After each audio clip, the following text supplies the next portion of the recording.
I'm sure that we won't have to have that discussion again. Not that you haven't been fine so far, because everyone's been really, really fine. Ms. Fries, Ms. Romito, Mr. Kennelly, Mr. Lee, Mr. Weinbecker, and Mr. McQuaid, thank you. It has been a pleasure to have such a difficult case tried by such experienced and talented litigators. I know it's very emotional, it's very detail-oriented, very hard-working, with not a lot of roadmaps, as we've discussed this morning. And your advocacy and your professionalism has made my job easier. So thank you on behalf of the court. And I will tell you, it should go without saying, I think I made it somewhat clear when I was here last time, that I was intending to expend substantial amounts of time studying this case, and I have, in fact, I can assure you that I have done that, almost to the exclusion of other things that I'm supposed to be doing in Lake County, but I have spent countless hours going through and back over the facts of this case as well as the law. So I have a lot of things to say, and I'm going to be detailed about why my rulings are the way that they are. So let me start by giving my general beginning to ruling in a bench trial. I have considered the arguments of counsel, the evidence has been presented by both sides, the testimony of the witnesses, the exhibits which have been received, and I have evaluated the testimony of witnesses in light of their manner and demeanor while testifying, and the reasonableness of their testimony considered in light of all of the evidence in the case. And the court finds as follows. I will indicate most of the reasons for my ruling, but my exclusion of any particular one reason that is part of the evidence in this case should not be construed that I did not consider that. So, and there are a lot of factors in this case that I have considered, and I will go through them. One of the things that I think is appropriate in a bench trial like this is sometimes to tell people what did not influence your decision, what was not part of my decision today. And there's two things that are going to come to mind. Number one, Mr. McQuaid very well put the effect that watching that child suffer had on me and would have on anyone who saw it. And I think most people in this room may have seen it, certainly the lawyers have. It was haunting. Watching that child suffer at the hands of that sadistic woman is not something that I will ever forget. And the thing was, the fact that she was videotaping that on her phone just showed how much she was enjoying the suffering of the child, because apparently she wanted to relive it at some point. And as she was repetitively saying the same question to him, and the same statements to him, that no child could ever have answered or even understood, and I looked into his eyes to try and imagine what he was thinking when he was attempting to respond to these things that she was saying to him. And for those of you who haven't heard it, she would ask the same question 20 and 30 times as the child sat back there. I can only imagine the anxiety that he had, the fear that he had, well-founded, by the way. And so I point that out because as a judge, I've seen a lot of things, and Mr. McQuaid was also correct when he said some things you can't unsee. I've seen a lot of things that I'm never going to unsee. And so I do want to assure everyone here that my revulsion at what I saw on that tape is in no way going to influence my verdict on this case. Now, it is relevant, it is part of the case, and I will consider it in its appropriate way, but it does not dictate my decision in the case. This is not revenge. This is a court of law, and I intend to treat it like that. I have constitutional duties, and I intend to follow those constitutional duties.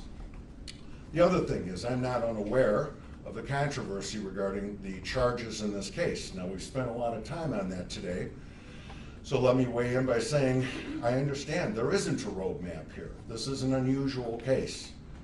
One of the reasons why it was probably difficult, the attorneys not only had to grasp all the evidence in the case, but plug it in to what is anything but a clear roadmap as far as the obligations of child welfare investigators. And so while I understand, and I do intend to give my ruling as to what I believe the law is, But it is not my intention to do so to impact public policy. That is for other people to do. My intention is to read the law the way I see it and to apply that law and the facts in the best way that I can. And other people, it will be up to them to determine whether I was right or wrong, or whether they agree with me or not. And frankly, it's not my particular concern whether people do or do not agree with me. So there's a lot of other prefaces I have to say here, because there have been a lot of statements made by the parties, some of which are pretty sweeping statements, some of which I vehemently disagree with, and I will point what those are out. But the argument has been made by the defense, and I think it's a legitimate argument to make, is that perhaps what we're doing here is second guessing, Monday morning quarterbacking, things like that. And I get it. So DCFS, the people who work there, and in child welfare agencies in general, have one of the most important jobs that exist in our society. I defy anyone to tell me a job that's more important than the welfare of children. And so it's difficult, and that's probably why there's 500 pages of rules. And it's why we have all this guidance. It's why we have all these resources. And it's not math. Anyone can tell you it's math, it's not math. This is an attempt to use your mind, to use your resources to attempt to protect children. And so you know what? And sometimes you're going to be wrong. And sometimes somebody will die as a result of you being wrong. Sometimes somebody will be harmed because you were wrong. And if it was math, then we could just say, well, look, here's all the numbers. They come out to 16. And if there were 15, then you were right, but there's 16, so you're wrong. And so that's not real life. And so I agree that DCFS workers and other child welfare workers deserve to have a deference to their duties, because it's part of the nature of this job that what happened here to AJ can happen again.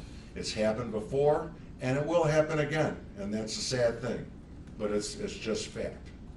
On the other hand, where I cross swords with the defense to a certain extent, is in no way does that convey any form of immunity on DCFS or child welfare workers. I do not recognize that. The law does not recognize that, and that will not be the standard under which I will judge this case. Now, we've discussed a lot about the rules of DCFS. They, as I think I said when we were having an argument earlier in the case, that they are clearly highly relevant to a roadmap of this case, and I continue to find that.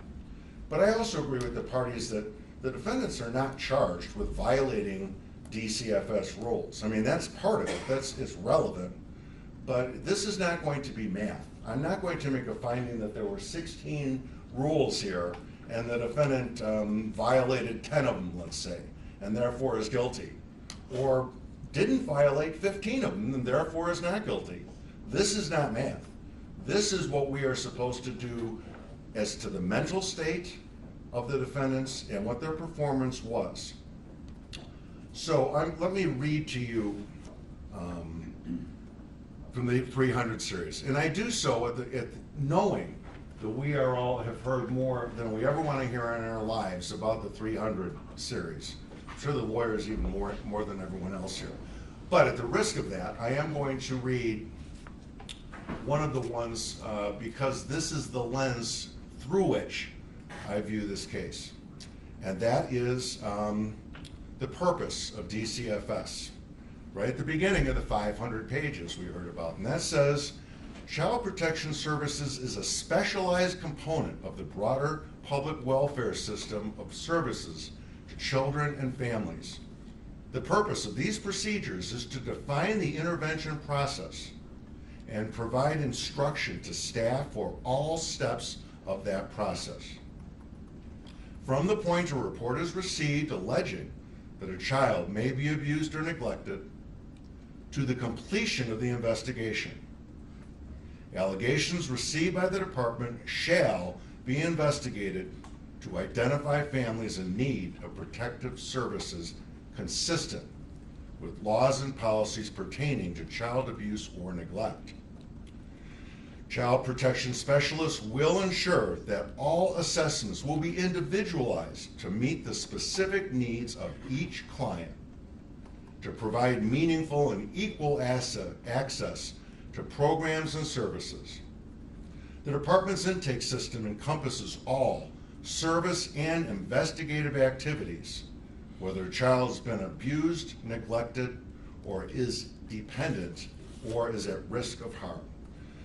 So let me tell you what I think that means, and I'll be ruling that that's what this means, is we don't lose the forest through the trees. So in my world, all of the rules of DCFS here are the trees, and the ultimate goal of protecting children and effectuating what I just read to you is the forest. And so I will look at all the trees and recognize that they're there because they're relevant. But I will not forget what the forest is, because these rules, let there be no mistake about it, are to be read in conjunction with each other, with a purpose to effectuate each other. That's why there's 500 pages of these rules. The overriding statements that are in these rules are investigate and investigate thoroughly. And part of that is to accumulate data and documents and do that thoroughly. And part of doing that is use other resources that we know exist and do that to the extent you need to do that. And we've heard about those resources, and I intend to talk about those resources because that is part of the intention of what DCFS is supposed to be doing. So I will harken back briefly to a ruling that I made in the pretrial part of this case, and that is that the statements which are made in these various reports are not hearsay because they are not being used to prove the truth of the matter asserted, but rather what investigative leads existed and how should they have been dealt with. So basically, are they on some document or in some record or within some witness, and it could have been something, should have been something that was investigated and was or was not. And then what is the relevance of that? And so my ruling and the way I have looked at all of these exhibits is the exact same as I was when I give a very detailed ruling in pretrial. Regarding the law, and you heard this come up briefly about endangering the health and safety of a child.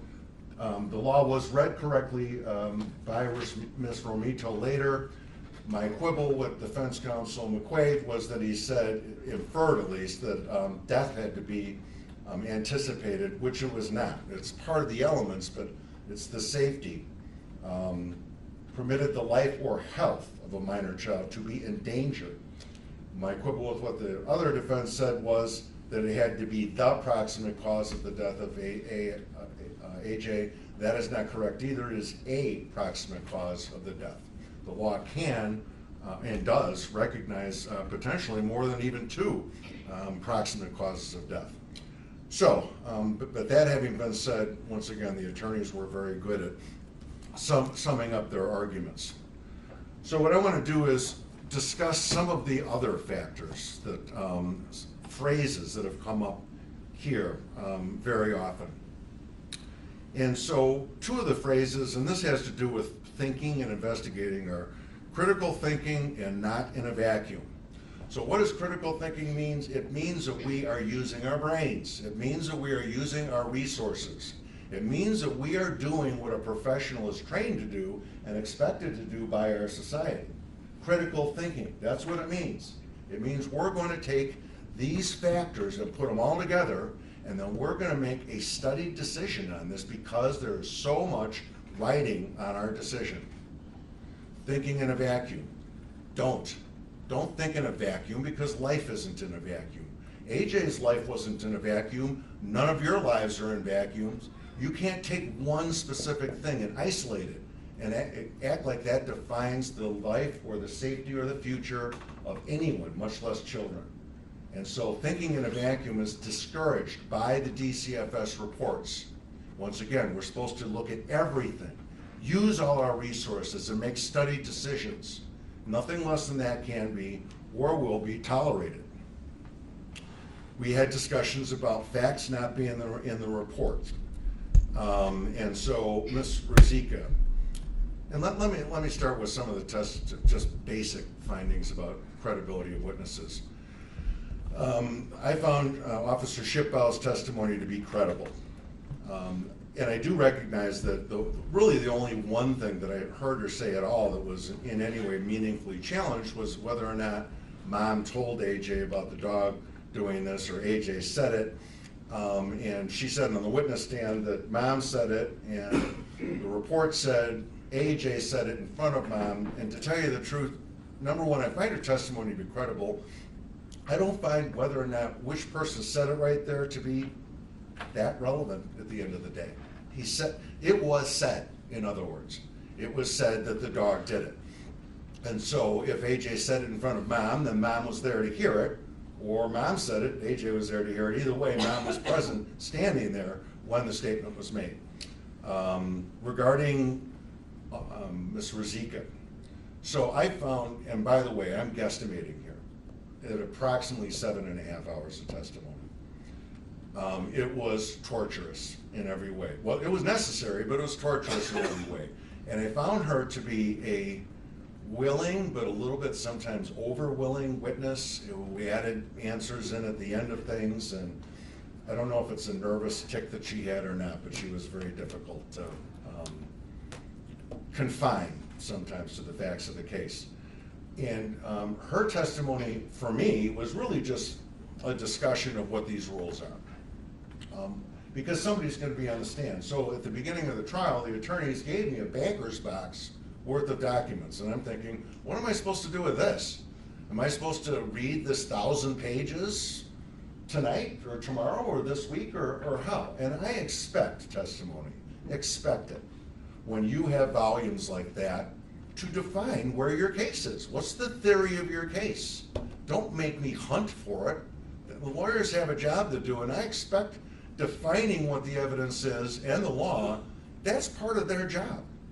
And then I'll make the findings. So for me, that's what she was doing there. She was saying what she believed the rules were.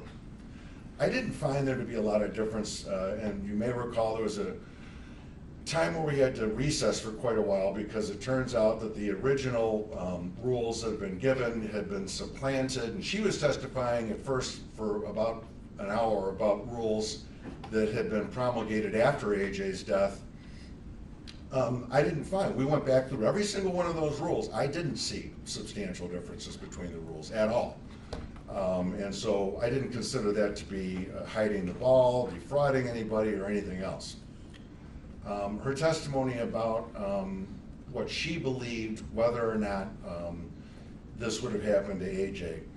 You know, she's an expert. I guess she can testify to that, but that's my province at the end of the day to determine whether or not this would have happened. And I would note that I have one good thing in this case is I do have a certain advantage in determining what a judge would have done. Sometimes we have cases where I may have to determine what would the manufacturer of a chemical industry have done. What would a human resources person have done? What would a psychologist have done? Well, those are a little bit more difficulty because I'm not trained in those things. But I do feel that I am somewhat well prepared and well equipped to determine what a judge would have done. It did come up before about expert testimony about juvenile law. And as I ruled before, juvenile law is the same in the entire state of Illinois. There are different counties that do things differently. The law does not only apply to McHenry County or every county other than McHenry County. The law is the law is the law all over the state of Illinois. And once again, to the extent that any of that was incorrect, I feel in a good position to have disregarded that. So, facts not in the report. She testified that that means it didn't happen. I don't agree with that completely, but I don't disagree with it. For those of us who have done criminal trials, police officers testify all the time. And actually it happened in this trial here with Officer Shipbout. They write reports. If their reports are inaccurate, it's relevant. Of course it is. Why wouldn't it be? That's what we do. The defense very correctly brought to her attention that something in her report was not accurate. And so I guess the way I would define, if it's not in the report, it didn't happen, is I would give it a caveat there. There's no reason to think it happened if it's not in the report. No reason. Doesn't mean you can't have other evidence that shows it did or didn't. But if it's not in the report, I'm not going to assume it happened if it's not in the report. And let's keep in mind what these reports are for. These reports are for other people to rely on. And so when I look at a report, I'm going to determine the context of that report. Because whether it be your supervisor at DCFS, or a police officer, or the state's attorney in McHenry County, or whoever, is going to rely on what's in that report. And so I'm going to look at omissions in the report and determine within context whether or not those omissions are reasonable. And that's what my role is, to do that. And so I will look to see that. During the course of this ruling, if I use the word dishonesty, my definition of dishonesty is the lack of honesty. And so some people's definition are, if you don't make a material statement that's a lie, that you're not being dishonest. In my world, if you make or you omit a statement within context that is important, and you know it is or should know it is, that is dishonest. So just so we're clear on when I'm using that particular phrase. We've talked a lot about the DCFS's caseload. I agree, it's heavy. I also believe that there's no evidence in this case at all that DCFS didn't have the time to do the work that they needed to do here, an argument made even more ironic by many of the resources which we heard from here, most of which were ignored. Another thing, I think it's important, because we rightfully in this trial spent a lot of time on the injuries to AJ, and clearly should have been. But let's make it something clear from a judge's perspective here. A child living in a home where mom is a heroin addict and is relapsing on heroin and is allowing her paramour, who is a heroin addict, to come into the house, along with dad, who may be there, maybe not, who also is a recovering drug addict, that is not healthy. It is not just about injuries to AJ.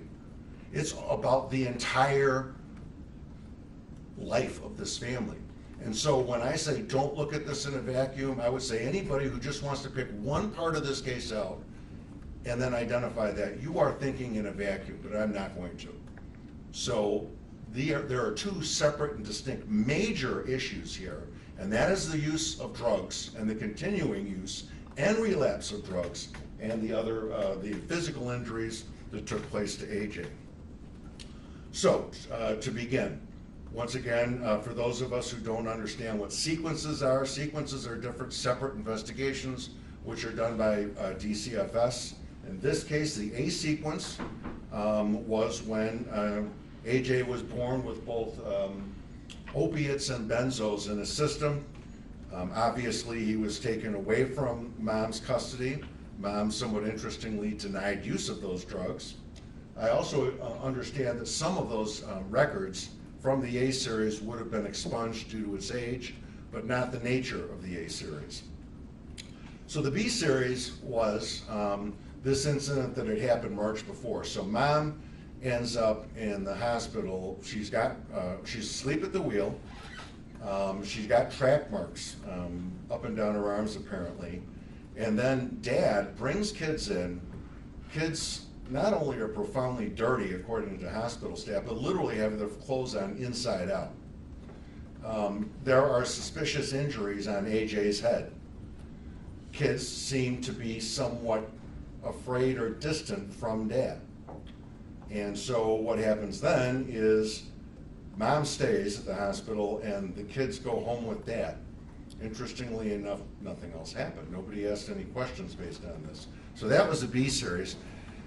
Part of the B series also was getting some other reports which the state referred to, which were two prior unfounded allegations which were made not too long before this was done. So that's the B series, which of course we were, as DCFS, was supposed to obtain those things. They were supposed to obtain all of those things. Dr. Shannon, suffice to say that I declined to file that she is engaging in any form of revisionist history. She was a credible witness, and she clearly showed how much she cared about this case back then. She got off work at 6 o'clock that day and stayed until 9:30 at night waiting for Dad to show up. Something she didn't have to do. Something she did, something she didn't have to do. So we're going to go through a little bit now of what, starting with Mr. Acosta, what was done. The totality of what was done. So and this brings up something else. So it's been used too often, in my opinion, the word interview here. So if I ask a member of my family 3 questions about what they did last night, 3 questions, is that an interview? No, it's not an interview. Come on, that's ridiculous. So we have been referred to, at one point I think somebody said that AJ had been interviewed 6 or 7 times. That's just simply not true. Asking somebody a question and that person answering it is not in and of itself an interview. And we also referred later to 11510 hearings and courts making findings. And by the way, that's where children's hearsay statements can come in if they're young enough. Having presided over dozens of those, I know that it's not true. That if a child was asked questions by 5 or 6 different people, that it's somehow unreliable. That is just simply not true. And so I declined to find that all of these conversations were interviews. In fact, at the end of the day, I don't think he was interviewed even 1 time. So the beginning thing that Mr. Acosta did was the handover reports, investigation handoff. That is basically we're identifying people. And so what do we know at this point? So prior to, this is now going to be the sequence C. What do we know? And what is in the reports, and what must have been known, and what was known? AJ, born with opiates in the system. Mom denies use of opiates. AJ separated from Mom for 18 months. Eventually, AJ returned to Mom, B sequence, and by the way, a number of things had happened involving domestic violence and the like prior to the B sequence starting at the hospital. Mom's got track marks in her arm, so that means Mom probably has relapsed on using heroin. Children brought in by father, unexplained injuries to AJ, children dressed filthy, children dressed inside out clothing. Children appear uncomfortable around father. Children allowed to leave with father. One of the things I found very interesting and concerning about that is nobody followed up. I kept looking for a report that's going to say someone went over to the house and talked to the kids and, well, what's going on? What are these unexplained injuries to the child of a heroin addict who's wearing inside-out clothing? Nobody's going to ask these questions? I mean, is this some sort of an expert that you need to be to ask that kind of a question? And to maybe go talk to Dad about, well, here's your wife. She's got track marks in the hospital. She's passed out behind the wheel of a car. How much is she using heroin? And really something that goes on through this case is the heroines and relapse and things like that went on and on. How she wasn't getting drug tested during this whole time, I have no idea at all.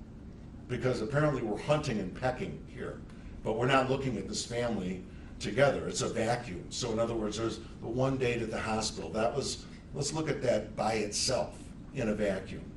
Well, that's not the way people use heroin, okay? So the fact is, DCFS should have, and the worker here is not charged with anything, although Mr. Polovin, apparently you were supposed to be supervising this.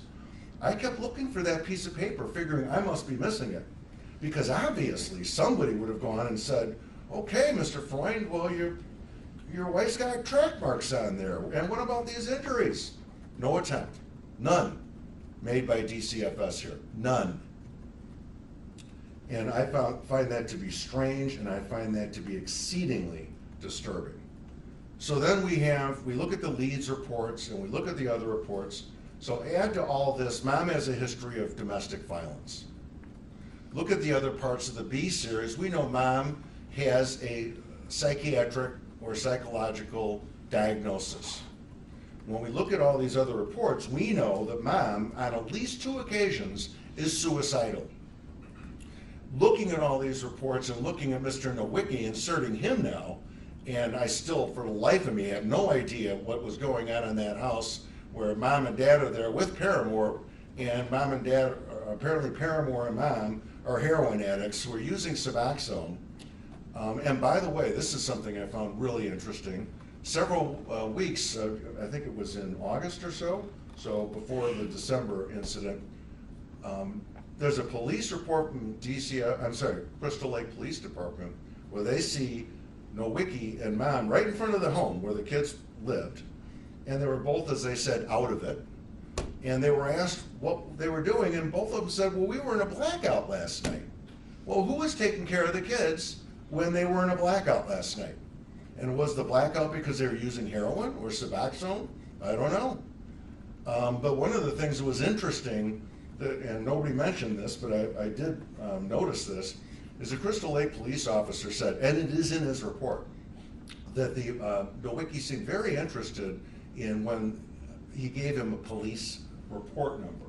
Because he said, when you give a police report number, that's one of the ways that you can get your Suboxone replaced and get more Suboxone. And he says, as he pointed out also, Suboxone gets a lot of money on the street. And so I don't know if that's true or not, but it certainly would have been looking at that, because later the report that brought us here today again, the Taco Bell report, was the same thing, which is the mom says, now Nowicki stole her Suboxone. We know that at no point during this case, even as much involvement as Nowicki had, even prior to December 18th of 2018, was there any attempt to talk to Mr. Nowicki? That is spectacular to me. It's inexplicable.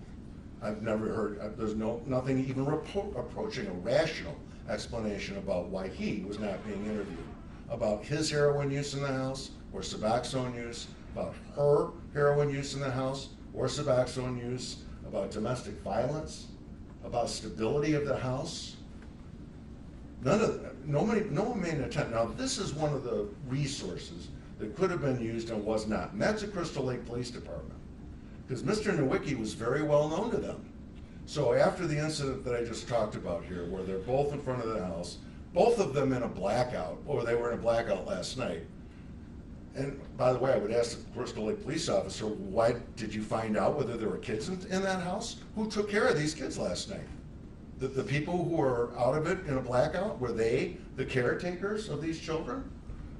So, I mean, there's a lot of levels that I'm disturbed by here. But Nowicki and her get brought to the hospital, and the police leave. And they come back, and not to the hospital, an hour later at a laundromat. Nowicki is out of it again. He's just apparently gotten out of the hospital. Now he's like lying around in a laundromat, and they got him to bring him back. He's got a virulent drug problem. He also is suicidal. And on at least one, if not more occasions, he has expressed suicidal ideation. So we have 2 suicidal, mentally unstable heroin addicts with these children. Ongoing. That's what we have.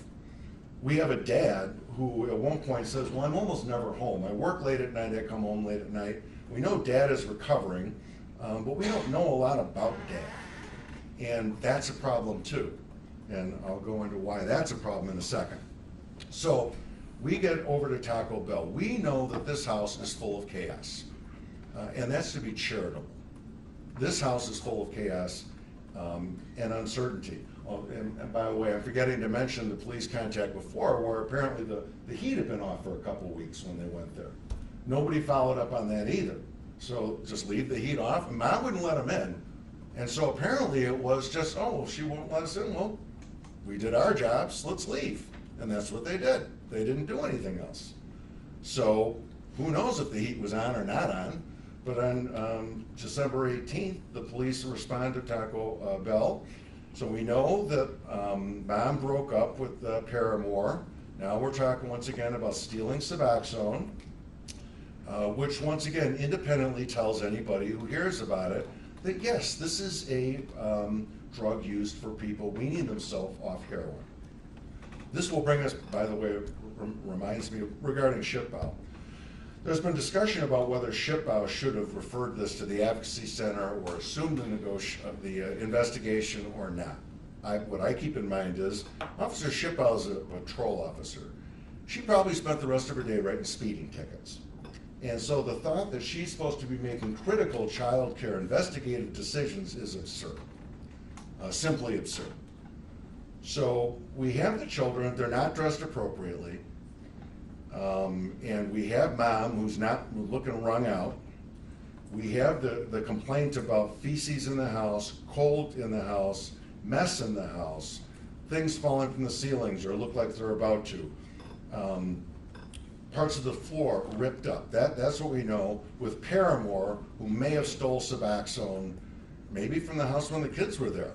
And so what happens is that they go back over there, and they go inside the house. Not DCFS has not been brought in yet, but Crystal Lake goes over there and sees there's a broken window. Keep in mind, this is the middle of December. There's a broken window and another window that's open. She said the temperature in the house was definitely less than probably 62 degrees, on top of the fact that weeks earlier, apparently the heat may not have been in the house at all. The children aren't dressed appropriately for this type of weather. AJ, as a 5-year-old, has a diaper, a pull-up diaper on. And so here's where we see AJ's injury. And I guess you could call it a bruise. You wouldn't be wrong, but I don't think that does justice to what this injury is. It was kind of hard to see because of the lighting here on this bruise, what it looks like. Suffice to say, there is no way it was done by a dog. It's ridiculous. There was no way it was done by a football. The size, not even remotely close to the size of a wound that this senior citizen dog they had could have possibly caused. The shape, totally different. It's on, as they said, different planes. So a dog's paw is going to hit you on the back or it's going to hit you on the side. Those are two separate planes, not both. What does hit you like that, and one of the things that's mentioned in here in these guidelines, is a belt does. So when you're using a belt on somebody, that does transcend one lateral side to the other lateral side. It wraps around as you're whipping somebody with that belt. And that is something that should be looked for by investigators. In addition, the boundaries of the wound are so large, but in the middle of there's a white area where there is not a wound in the middle of it. So a dog's paw would not have done that. A football would not have done that. Something irregularly shaped and most likely more than one blow would have done that. That's common sense. And the experts have agreed on that, and I could certainly see why. Also, it was in areas that were not under bony protuberances, which are easier to bruise. Children are not as easy to bruise as we think they are. In addition to that, the wound was also below the underwear line, it was in the crotch area. That's another thing that is not consistent with the type of injury. So that's what we have when we're handing this case off. And I agree that the exact time the case was handed off is probably not as relevant whether it was 10:30 a.m. or 12 o'clock. Suffice to say, protective custody was relinquished that morning at some point while they were at the police station. So here is the report, first report Mr. Acosta did. Spoke with mother in the holding area, stated she only returned to the family home on Saturday. By the way, who's been taking care of the kids during that time? She had been living with Mr. Nowicki, but they separated. He does not live with her now. She suspected that he entered the home and stole her medication, so she went to Taco Bell to call the police. She also claimed that he stole her phone. She denied the floor, which is in the kitchen, is torn up due to neglect. Her husband is remodeling and is pulling up the floor. Worker recommended that they block off the children so they cannot hurt themselves. Mother also denied that the ceiling is falling down. They suffered a water leak, cut through the drywall ceiling to fix it, and had not yet replaced the drywall. Mother admitted that there may have been feces and urine when the police arrived, because when they left the house, the home to call the police, the dog, who is older, may have accidents while they were out. While we were talking, a family friend came to post bail. Mother agreed to go to a local immediate care facility to have the injury examined by the doctor. Friend was Chad Reese, who agreed to do the transport. Mom said she would be drug tested by worker, and worker stated that would be addressed once the nature of the injury is better determined. Worker, after consultation with supervisor, informed CLPD that DCFS would be allowing PC to lapse prior to any medical examination being done. What is not in here, what is not mentioned in here anywhere, is an interview of the mom as to how this happened. And is it second guessing to say that mom should have been interviewed about this?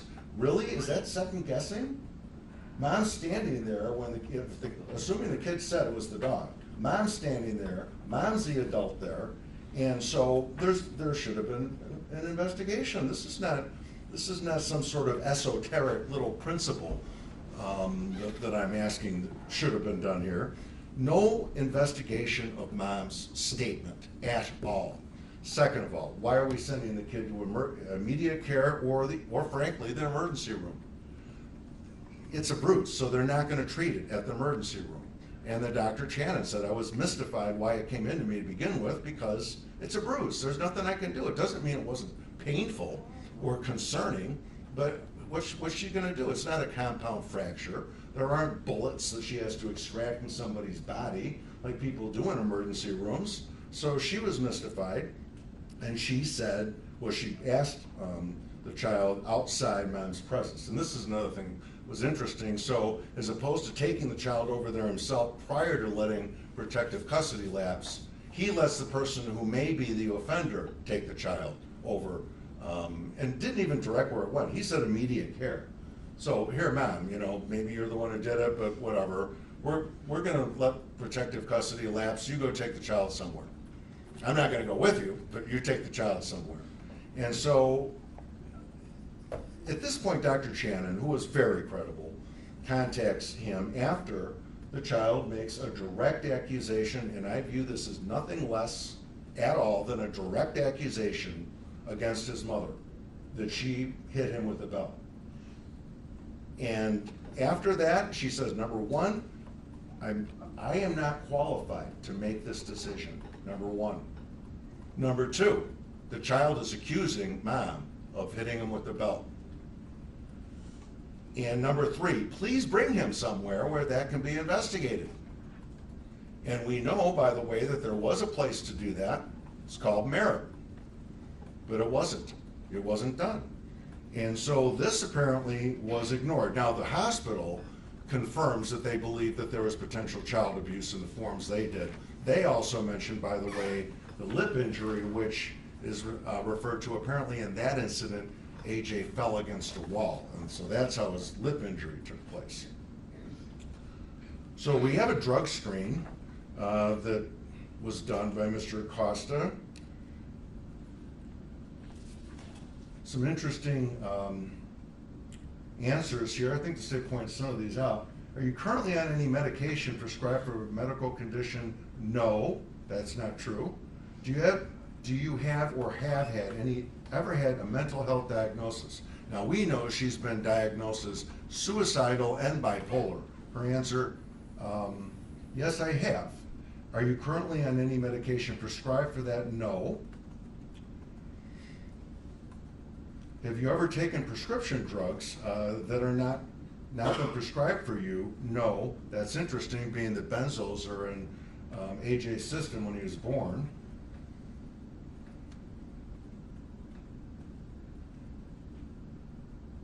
Are you currently or have you been in a substance abuse or methadone maintenance treatment program? If yes, in what year? The answer to that is no.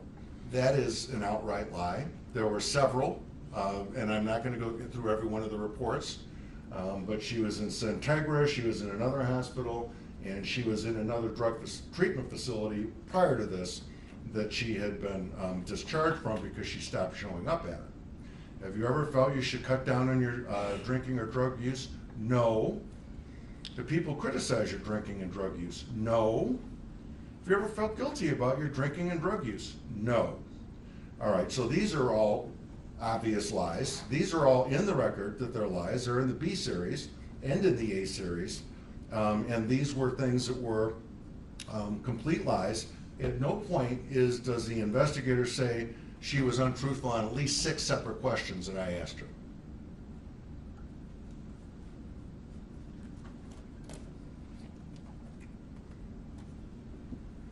All right, so now Mr. Acosta's report. This is the Crystal Lake Police Department. This is an interview of AJ. I'll read it to you in its complete form and as brief. Worker at CLPD. Worker was allowed to interview Andrew Freund alone.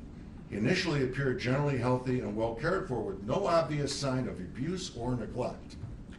He stated last night he and Parker were watching Polar Express on the couch. Lucy, their boxer, was on the couch with them. Worker observed and photographed a large bruise on his right side and asked how he got the bruise on his side. He stated, Lucy put her paw on me. He denied that he or Parker were playing with or otherwise engaging Lucy. He tried to tell Mom last night, but she was busy. This has been characterized as an interview.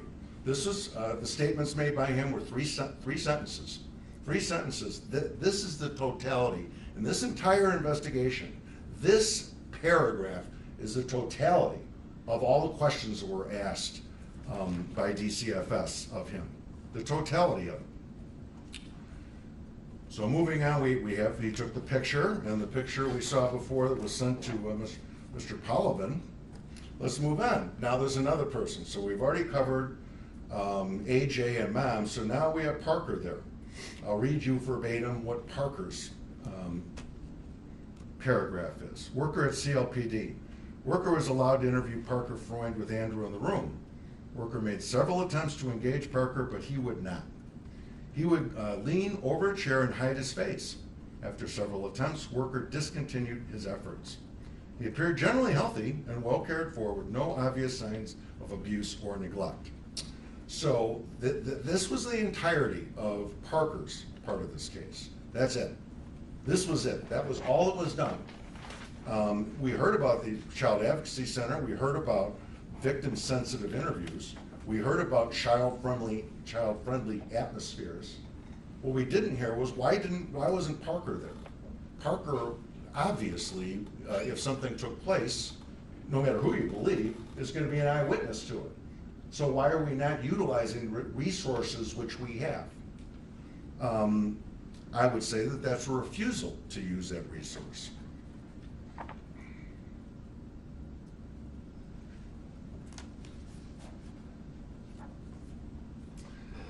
Then we have Mr. Acosta talking to Dr. Channon. Spoke, and this was 12:18 to 4 in the afternoon, spoke with Dr. Channon. She stated that she could not specifically state how the injury was caused because she is not a forensic specialist or a child abuse specialist. She stated it could have been a dog or a belt or a football. She was concerned because when she interviewed Andrew alone, he stated that maybe somebody hit me with a belt. Maybe mommy didn't mean to hurt me. So was AJ spoken to after this? Is this a nuanced idea that AJ should have been interviewed about this accusation? Or is it common sense to anybody who isn't even an investigator, who has no training whatsoever, that he would have been asked, possibly in a victim-sensitive interview at an advocacy center? Was not done. This is a refusal to investigate. We move on to the hospital saying that they are concerned that they believe it's child abuse.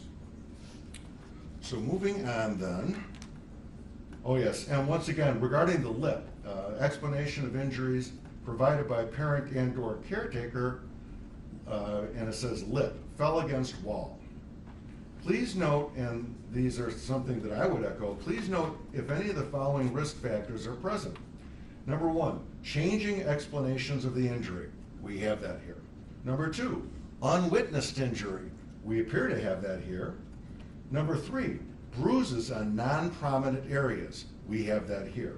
And then for multiple injuries, we have that here as well. So now we have another thing that was done. And by the way, this is just about the end of things. Anything was actually done as far as an investigative role. And this was done in 1219. After 1220, nothing for the most part was done. We filled out a couple of forms. There wasn't any investigating done that I saw. And so here is where he goes to the house. I'll read you this entire paragraph also. Unannounced visit to Freund home. Father, Andrew Freund, home with Andrew and Parker, who both appeared generally healthy and well cared for. Worker observed the home. Living room and dining room are somewhat cluttered with clothes and toys. Kitchen appeared clean. No rotting or moldy food within reach of the children. Floor, while it is missing tiles, did not feel unsteady. Ceiling did not appear to have fallen pieces. Temperature in the home was cool but tolerable. Bedrooms did not appear to have been picked up and were organized. Worker did sense the slight odor of a dog, but did not observe any feces or urine in plain sight in the living areas. Mr. Freund stated that he picked the children up at the hospital around 9:30 last night. He denied he or mother used any corporal punishment other than an occasional spanking with their open hand over the children's clothing. He also denied that mother is currently using heroin. While he was working long hours during the week, he had not observed anything concerning when he was at home. So this is a required visit to the home. So he did comply. He did go to the home. It may have been more than exactly 24 hours, but this is substantial compliance. One of the things, although I do find here more of a technical thing, as opposed to the Kant's drawings and things like that, is he didn't even apparently look at the dog. Not that the dog was even anything but a laughable explanation anyway, or do a timeline, which you were supposed to do, because this is supposed to be details. Didn't do any of those things. So the house was cool but tolerable. I saw the pictures of the house. If this house was anything but a mess, a pigsty, then it was substantial cleaning up that got done from the day before. And maybe it was. Maybe it was done. And by the way, this harkens back to the other reports he had access to about pet feces and urine in the house, which, going back to the B series, was an issue. But really disturbing here is the interview with Mr. Freund, because, well, no, it's not an interview. The 2 sentences Mr. Freund said. Other than saying he picked him up last night, 3 sentences, that's all he said. That's it. Based on a history that goes back for 5 years, the entire life of this child, all the heroin addiction, all the paramour living there, all of the domestic violence, all of the suicide attempts, all of these incidents that have taken place, there are 2 sentences from Mr. Freund. 2. That is not a detailed interview or conversation or anything else. That is a refusal to investigate. Now, at one point, he did, Mr. Acosta, on the 20th, went back to the B interview, B sequence, spoke to Kathy Gold, who did it. I'll read you, this is what he recounted. Keep in mind that in the B sequence, mom was passed out behind wheel of car, has track marks, kids have unexplained injury, inside out clothes, filthy, dirty, and appear afraid of mom. This is what Mr. Acosta wrote down to summarize that. Spoke with prior CPI. She confirmed details of prior unfounded report. Mom was found asleep in a car, but the children were safe at home with their father. Mother entered treatment soon after incident. None of the other things that would be bells and whistles for anybody are mentioned in there. So perhaps a state's attorney, a judge, a supervisor, somebody's going to look at this. It's like, well, that looks fine. There's nothing to see here. Okay, so mom had a problem with drug down one day, but they're safe at home with dad. Not mentioning, of course, not only are these other factors that hospital staff brought out true, but not mentioning that DCFS didn't even bother to try and find out what they were seeing at that hospital that day. No questions to dad or anyone else about heroin use. No questions to Dad or anyone else about these unexplained injuries, none. So that report is actively dishonest and misleading. Going back to the B series, I'm not going to go through this entire thing, but suffice to say that it talks about Joanne abusing prescription drugs and cocaine. This is in the B series. Taking the children up to Wisconsin to buy drugs, and Austin, who is no longer with the mom anymore, sleeps in the basement, and his bedroom is a quote-unquote dumping ground for the animals in the home. There are 6 cats and 2 dogs in the home. There is animal feces and urine throughout the home, but it's very bad in Austin's room. Joanne had a foster child that was removed from the home due to the state of the condition and Joanne's issues. These were things in the series. So once again, this is not a new thing with pet excrement being in the house. This is just another thing that when we utilize critical thinking that we are supposed to use to try and use all of our resources and figure out whether or not this is really happening. Because if this is really happening, this is dangerous to a child. And this was not done. So I'm going to skip ahead for one other thing. This was mentioned briefly. There was a phone call to the physician by Mr. Acosta. I'll read this verbatim also. Spoke to Michelle from Dr. Larkner's office. Andrew was seen for a well child exam 5/3/16. No concerns at that time. Needs immunizations. Parker was seen for a child exam 5/3/16. No concerns at that time. Immunizations are current, but he'll need his 4-year shot soon. This is 2.5 years. 2.5 years after the examination. This child has not been to a doctor for 2.5 years. At that age, needs immunizations, not been to a doctor. 2.5 years. I would have a lot of questions about that. I would think anybody would. So I'm going to sum up, though, with what I consider to be pure fiction. And that is this report that was done near the end called Safety Assessment.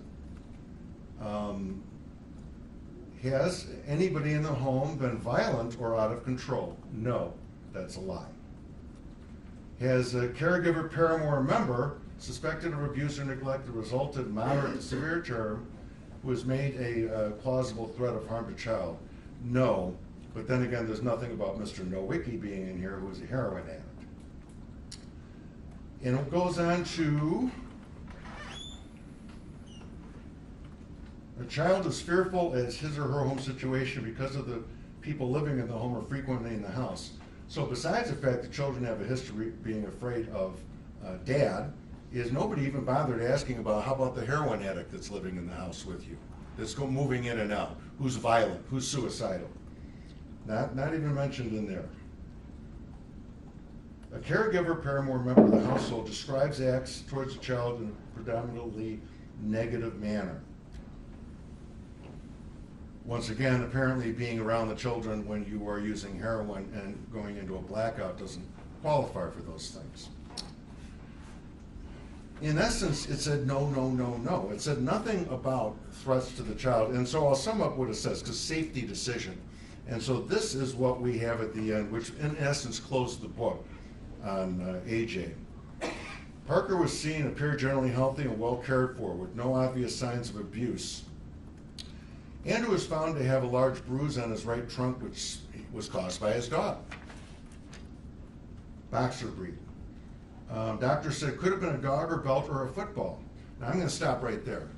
It doesn't say anything here about accusing mom of doing this. This report goes back to the football, goes back to the dog. But I think they call the media burying the lead. Well, the lead here is mom was accused of by child of inflicting these injuries with a belt. There's no mention of this here. This is dishonest. If a state's attorney looks at this, who's reviewing this case, if a supervisor looks at this, who's reviewing this case, if anybody looks at this who's reviewing this case, they are going to not see the accusation of mom causing these injuries. Home was found by CLPD to be cluttered and have animal urine present. Worker visited the home the next day Found the sleeping areas appropriate. Dining and living rooms were cluttered with clothes and toys, but no clear safety concerns or hazards observed. I'm not going to repeat everything that I've just said. I have gone through probably 24 things that are highly concerning, even outside the bruises and injuries that were on AJ, about the chaotic upbringing, the drug-addled upbringing, the filthy state of the home, and the history of mental illness, suicide, and drug addiction. None of this appears to be mentioned in here, but I specifically find the failure to mention the accusation of mom. That is a lie.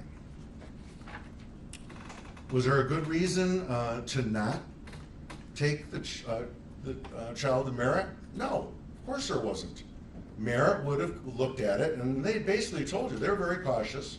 They didn't see AJ in person, but they said these are concerning injuries, and they said why. And there's a lot of reasons why. And people do look for belts because unfortunately there's a lot of people who discipline kids with belts, and belts wrap around kids, and belts cause the kind of injuries that we saw in this case here. The child should have been brought there. And so when we're saying that we're too busy, that we're too overloaded with cases, well then how about this? How about let's start having the Crystal Lake Police Department find Nowicki and bring him in for a long interview? How about having the Children's Advocacy Center, which by the way, he should have had the child go there. The regulation says should, not required because he was over 6. Then I'll say he should have brought the child to the Advocacy Center, and it is in the memorandum of understanding. This child should have been taken to the Advocacy Center and been given a victim-sensitive interview in a child-friendly environment, just like Parker should have been. And it was not done, and it could have been done. And one other thing about the state's attorney. Now, the state's attorney in this case is, whether or not all cases come in or not, she has indicated that she is always available, always was available to talk to investigators from DCFS. She also, by the way, just happens to be the same person who prosecuted the A sequence here and is familiar with the family. And so while I recognize there are certain records that are harder to get than others, like medical records, Chicago police records, they have subpoena power. And so they would have had the combined resources, had they decided to, of the Crystal Lake Police, the McHenry County State's Attorney's Office, the McHenry County Children's Advocacy Center, and Merritt. All of those things put together, and we heard about the expertise that those things offer. And one other thing, I have little doubt as to why there was never a meeting with the State's Attorney's Office. There should have been. But if there was a meeting and they actually had to give these reports to the State's Attorney's Office, that could turn into a really long and difficult conversation with the investigator. Like, well, where's your follow-up with AJ? Where's your follow-up with Parker? Where's your follow-up with the forensic testing? Where are any of these things? Where's Mr. Nowicki's statement? Where's your long interview, actual real interview with any of these people? Maybe very hard questions to answer. I would submit there are not answers to them. And so at the end of the day, this, and I'm speaking right now to Mr. Acosta, is a refusal to investigate. I therefore find you guilty of neglecting and endangering the welfare of a child, counts 1 and 2. Regarding you, Mr. Pullivan, you've been somewhat of a phantom in this case. And I don't know if that's a good or a bad thing. I suspect it's a bad thing. And so you were there, you were one of the people who inexplicably, I'd love to know the answer to this. I don't expect you to answer it, but I'd love to know the answer to how dad takes kids home from hospital where mom may or may not be overdosing and have unexplained injuries, and somehow nobody bothers to go talk to the kids, or Andrew, or anybody else who could say, well, how often is mom, if she's got track marks up and down her arms, how long has that been going on? It's inexplicable to me, and apparently you signed off on it. And everything else that I've just discussed here, I don't understand it. I really don't. I have no idea what in any way. So I do recall, so one thing, your name didn't come up a lot in this case. And so I don't know if one of the reasons for that, I know you weren't on the ground, as they say, I don't know what you were doing. You weren't working on this case, I know that. I know that you weren't supervising anything. You clearly weren't doing any critical thinking, except to the extent that you said what will, for me, be an immortal statement in the history of childcare. Well, if that's what the kid said happened, as if that's definitively reliable. And you did nothing else at all. But it is true, as it came up in the history of this case, that sometimes you're only as good as you are as your investigator on the ground. I have found, and I continue to find, Mr. Costa is not a reliable reporter of what he is doing. He makes material omissions. I believe that he did so on purpose, where he could put an innocuous or benign reason for something happening he did, and omitted what I consider to be the very obvious facts of this case. And so for that reason, and by the way, don't take anything that I'm saying today as in any way exonerating you of your responsibility. As far as I'm concerned, you completely abdicated your responsibility in this case. However, because I don't know exactly what you knew and when you knew it, I cannot find you guilty beyond a reasonable doubt. So I find you not guilty. One other thing that we discussed, and that's proximate cause of harm. Without summing up every single thing that I've already said here today, this case would have been referred without any question. And the prosecutor was very correct when she said, "You had me at heroin." That's absolutely correct. Absolutely correct. And if there was a hearing, I cannot imagine any judge would not have taken this child out of the house. There's no question at all, because there's virulent drug use. There are so many recurrent themes, things that are not capable of fast fixes, that exist in this house. So at a minimum, there would have been a guardian ad litem, the child's attorney. The child's access, by the way, to due process. That's what the child would have had. That's what AJ would have had, which he never did get. The eyes and ears. And frankly, I can't imagine that a judge under these circumstances doesn't take AJ out of the home and Parker out of the home. This was a chaotic atmosphere. But looking forward to, was this a proximate cause of what happened to AJ? And yes, it was, because it endangered him. This was an inherently dangerous situation that he was thrust back into. No reasonable person can say anything other than that. It is clearly an inherently dangerous situation. But when we look at these videos, so we know the one in January, and by the way, I don't know what anyone else says. They can't see the bruises. I could see the bruises. He's in the back of the car. For those who haven't seen this, Mom is berating AJ about some slight to her senses or something like that, and continuously is playing with the phone in the car to get a better view of AJ's face while she's doing it. So the phone's in the front seat somewhere, maybe it's on the dashboard or something, and it shows AJ in the back. It's clearly cold out. He's got a hat on. He's got a coat on, and she keeps repeating this. These nonsensical questions about how you're going to get me in trouble and things like that. You can very clearly see a bruise on AJ.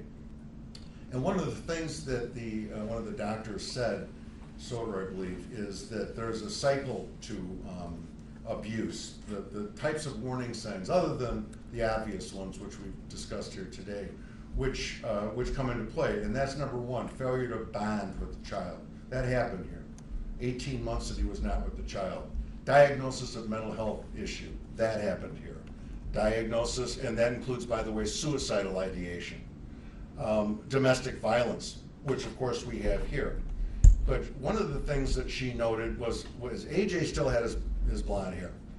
And eventually, his head was shaved. And the very haunting video that we saw at the end was one of the first things that struck me. I noticed it actually before I noticed almost anything else, was his hair had been completely shaven off. And the doctor said that's very common where somebody's being tortured, because that is taking away their dignity.